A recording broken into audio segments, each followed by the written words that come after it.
भारत के पड़ोसी बांग्लादेश में राजनीतिक अस्थिरता के बीच 12 फरवरी 2026 को आम चुनाव की तारीख घोषित कर दी गई है। फिलहाल भारत बांग्लादेश की हर गतिविधियों पर बारीक निगाह रख रहा है।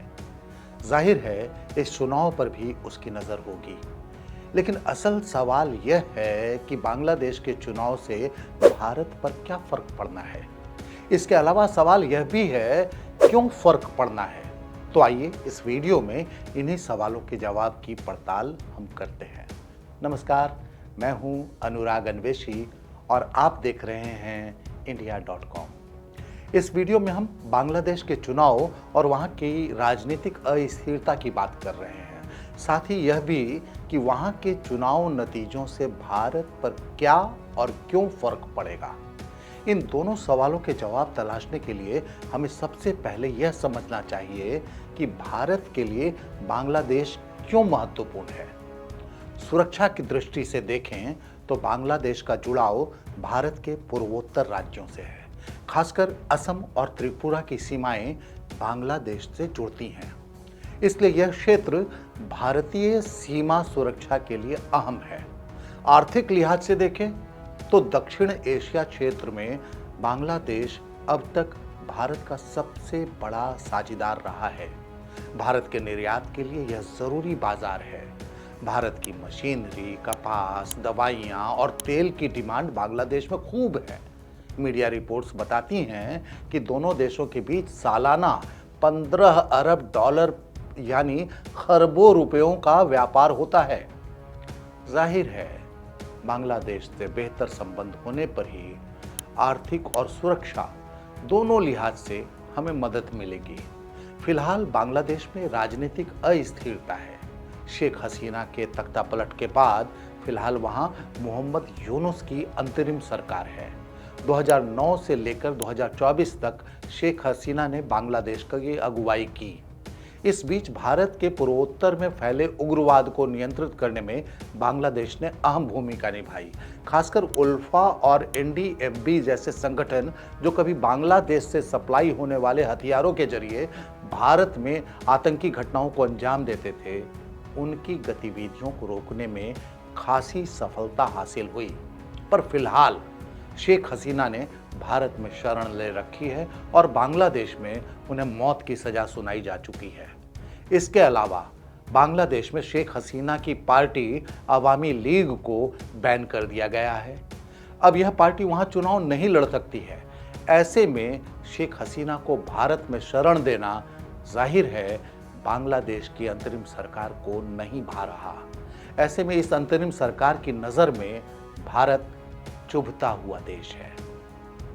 तो अब देखना चाहिए कि बांग्लादेश के चुनाव में कौन सी पार्टियां प्रमुख हैं और भारत को लेकर उनकी स्ट्रैटेजी क्या है। बांग्लादेश के इस चुनाव में बीएनपी यानी बांग्लादेश नेशनल पार्टी, जमात ए इस्लामी और नेशनल सिटीजन पार्टी प्रमुख हैं। बीएनपी की नींव बांग्लादेश के प्रधानमंत्री रहे जिया उर रहमान ने रखी थी। फिलहाल उनकी पत्नी खालिदा जिया इसका नेतृत्व कर रही हैं। शेख हसीना के शासनकाल में बीएनपी प्रमुख विपक्षी दल रहा है और भारत के प्रति शेख हसीना के झुकाव और नज़दीकियों को लेकर लगातार सवाल उठाता रहा है। इतना ही नहीं, इंडिया आउट जैसे अभियान भी उसने चलाए। बीएनपी प्रमुख खालिद जिया के बेटे तारिक रहमान ने भी कई मौकों पर बांग्ला फर्स्ट का नारा दिया। उसमें हसीना को भारत में शरण दे जाने को भी मुद्दा बनाया और उसका विरोध किया है। एक इंटरव्यू में तारी ने कहा था कि भारत अब बांग्लादेश के लोगों में लोकप्रियता खो रहा है। जाहिर है अगर बांग्लादेश में चुनाव जीतकर अगर बीएनपी सरकार बनाती है तो उसके संबंध भारत के साथ बेहतर नहीं होंगे। बांग्लादेश में दूसरा महत्वपूर्ण दल है जेआई यानी जमात इस्लामी।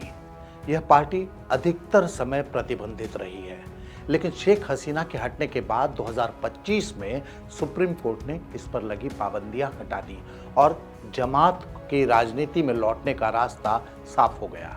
इस पार्टी ने 2001 से 2006 तक बीएनपी की सरकार के साथ रहकर हरकत उल जिहाद अल इस्लामी और जमात उल मुजाहिदीन जैसे कट्टरपंथी गुटों को बांग्लादेश में बढ़ावा दिया कि 1971 के बांग्लादेश मुक्ति संग्राम के दौरान जमात इस्लामी पर पाकिस्तान का साथ देने और बांग्ला भाषियों के साथ बर्बरता के आरोप लगे थे। ऐसे में आशंका बनती है कि इस दल के सरकार में आते ही भारत के हित प्रभावित हो सकते हैं और यह अपने रिश्ते को चीन और पाकिस्तान की ओर मोड़ सकता है। इससे भारत की सीमा सुरक्षा पर असर पड़ सकता है। तीसरी बड़ी पार्टी के तौर पर उभरी है एनसीपी यानी नेशनल सिटीजन पार्टी। इस पार्टी का उभार छात्र आंदोलन के चलते हुआ। इसका गठन भी छात्रों ने ही किया था। इनके ही आंदोलन ने अगस्त 2024 में शेख हसीना के खिलाफ आंदोलन का नेतृत्व किया था और उन्हें हटाने में बड़ी भूमिका निभाई थी। इस पार्टी में शेख हसीना को भारत से मिले समर्थन की कई बार आलोचना की है। इस पार्टी के प्रमुख नेता नाहिद इस्लाम कई मौके पर भारत विरोधी बयान दे चुके हैं। भारत से इनकी बड़ी शिकायत यह है कि वह बांग्लादेश के अंदरूनी मामले में दखल देता है। हालांकि यह हालिया दिनों में उभरी जेन जी वाली पार्टी है और इसके पास अनुभवी अगुवाई की कमी है, इसलिए बहुत साफ तौर पर इसके रुझानों को लेकर कुछ कहा नहीं जा सकता। लेकिन इतना तो दिख ही रहा है कि बांग्लादेश में किसी की भी सरकार आए, भारत के लिए थोड़ी चिंता वाली बात होगी। उसे अपने संबंध बांग्लादेश के साथ सहयोगी वाला बनाए रखना है तो भारत को कड़ी मशक्कत करनी होगी, नए सिरे से स्ट्रैटेजी बनानी होगी। यानी भारत शेख हसीना की सरकार के साथ जितना कंफर्टेबल था, वह कंफर्ट जोन उसे नई सरकार के साथ नए सिरे से तैयार करना होगा। इस वीडियो में फिलहाल इतना ही। नई खबरों और उसके विश्लेषण के लिए देखते रहें India.com।